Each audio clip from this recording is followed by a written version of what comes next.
নজর রাখবো মুর্শিদাবাদের শামশেরগঞ্জের ছবিটা একটু দেখাবো আপনাদের। যেভাবে ভাঙন আতঙ্কে জেরবার সেখানকার মানুষ শিকদারপুরে গঙ্গার গ্রাসে চলে যাচ্ছে, পর পর বাড়ি। টানা বৃষ্টিতে গঙ্গায় জলও বেড়েছে, ফলে যে কোনো মুহূর্তে যে কোনো বড় অঘটন ঘটতে পারে। ঠিক কি পরিস্থিতি? স্বাভাবিকভাবে নদী তীরবর্তী এলাকার মানুষজন যারা রয়েছে তাদের তো ঘুম উড়েছে। আরো বিস্তারিত এই মুহূর্তের ছবিটা প্রণব জানাতে পারবে। প্রণব, যে ছবিটা আমরা দেখাচ্ছি দর্শকদের, এক কথায় ভয়াবহ। সেখানকার মানুষজন আতঙ্কে দিন কাটাচ্ছে, কারণ গঙ্গার গ্রাসে একের পর এক বাড়ি চলে যাচ্ছে। কি করবে তারা, কিভাবে দিন কাটাবে?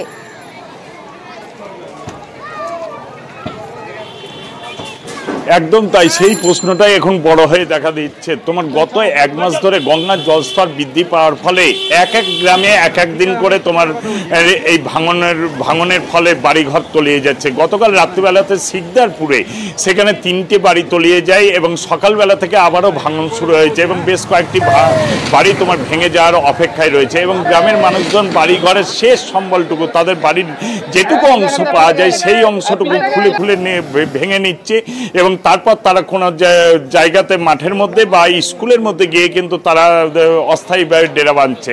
এবং গত 4 বছর ধরে এই শামশেরগঞ্জ ব্লকে লাগাতার ভাঙনে কয়েক হাজার বাড়ি থেকে আরম্ভ করে, হাসপাতাল থেকে আরম্ভ করে, স্কুল থেকে শুরু করে রাস্তাঘাট থেকে সবকিছুই তলিয়ে গিয়েছে। কিন্তু তাদের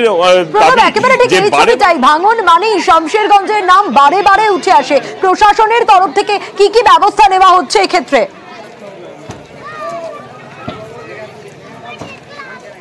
দেখো, প্রশাসনের পক্ষ থেকে বারে বারে বলা হলেও কিন্তু সেইভাবে কোনো ব্যবস্থা নেয়নি। যদিও রাজ্য সরকারের পক্ষ থেকে এই ভাঙন রোধের জন্য 100 কোটি টাকা লাগানো হয়েছিল, কাজের জন্য মঞ্জুর করা হয়েছিল এবং সেই কাজ শুরু হয়, কিন্তু সেই টাকাটা কিন্তু খুবই সামান্য। তাই কেন্দ্রীয় সরকার এবং রাজ্য সরকার যৌথভাবে যদি এই কাজ না করে তাহলে কিন্তু এই ভাঙন রোধের কাজ স্থায়ী সমাধান হওয়া কখনোই সম্ভব নয়।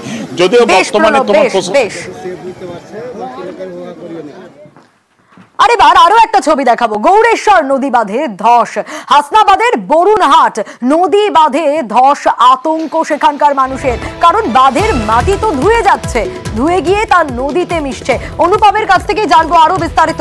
অনুপম, যে ছবি আমরা দেখতে পাচ্ছি তাতে নদী বাঁধ ভেঙে যাওয়ার ফলে প্লাবিত হতে পারে গ্রামের পর গ্রাম। ঘুম উড়েছে এই মানুষগুলোর, এটাই তো স্বাভাবিক। কবে ঠিক হবে পরিস্থিতি?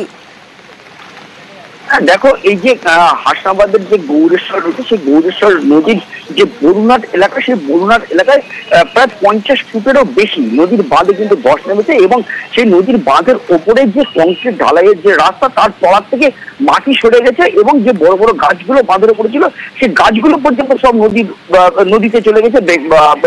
গোড়া উপরে এক প্রকার বলা যেতে পারে, একদম নদীর বাঁধ ধস নেবে, গাছগুলো সব নদীতে চলে গেছে এবং এলাকার মানুষ কিন্তু রীতিমতো আতঙ্কিত। তার কারণ, যে অবস্থা বাঁধের, যখন তখন কিন্তু এই বাঁধ ভেঙে কিন্তু প্রায় কয়েকটি গ্রামের কয়েক হাজার মানুষ কিন্তু জলমগ্ন হয়ে যেতে পারে, বিপদগ্রস্ত হয়ে যেতে পারে এবং কয়েক হাজার বিঘা চাষের জন্য কিন্তু জলের তলায় চলে যেতে পারে। সে কারণে কিন্তু এলাকার মানুষ রীতিমতো আতঙ্কে রয়েছে। তার কারণ, গত 2 মাস আগেও এই যে নদীর বাঁধ, সেই বাঁধ কিন্তু ভেঙে গেছিল এবং ইরিগেশন দপ্তরের তৎপরতায় কিন্তু সেখানে তড়িঘড়ি জল সেখানকার বাঁধ মেরামত করা হয়েছিল।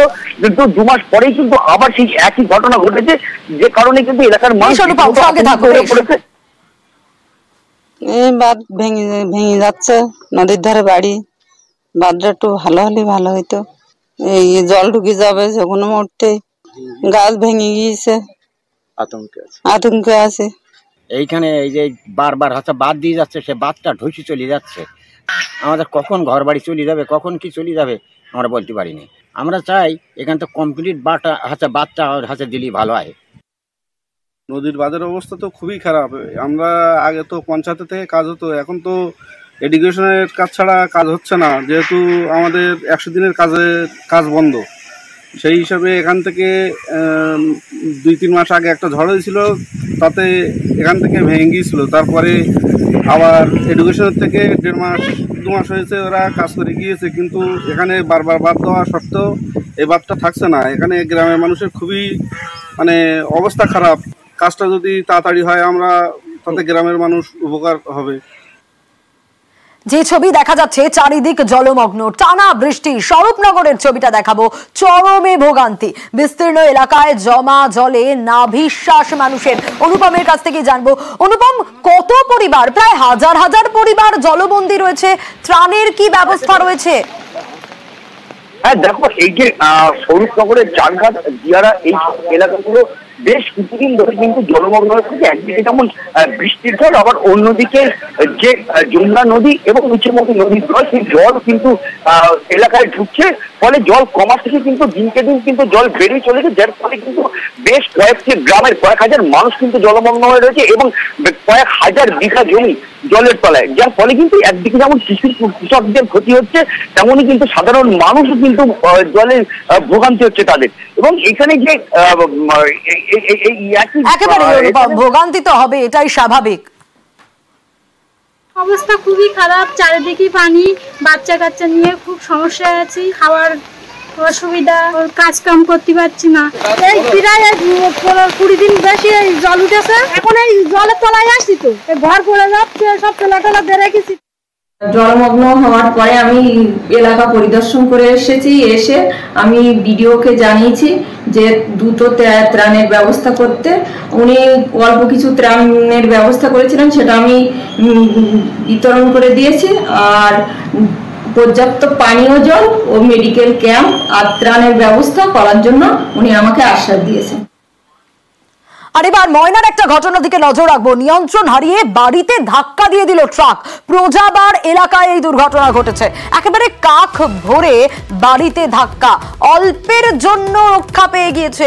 সুজিতের কাছ থেকে জানবো, সুজিত, অল্পের জন্য বাড়ির বাসিন্দারা রক্ষা পেলেন, কি অবস্থা? এ তো ভয়ানক ঘটনা, ভয়ঙ্কর ঘটনা। এবং সেই ঘটনা ঘটলো কোথায়? তমলুকের ময়নায়, যেখানে তমলুকের ময়নার প্রজাবার বলে যে এলাকা রয়েছে, সেখানে ছোট রাস্তায় নিয়ন্ত্রণ হারিয়ে বড় গাড়ি একটি ঢুকে যায় বাড়ির ভেতরে। নিয়ন্ত্রণ হারিয়েছে এবং চলন্ত গাড়ি বাড়িতে ধাক্কা মারে, ভেতরে ঢুকেও যায়।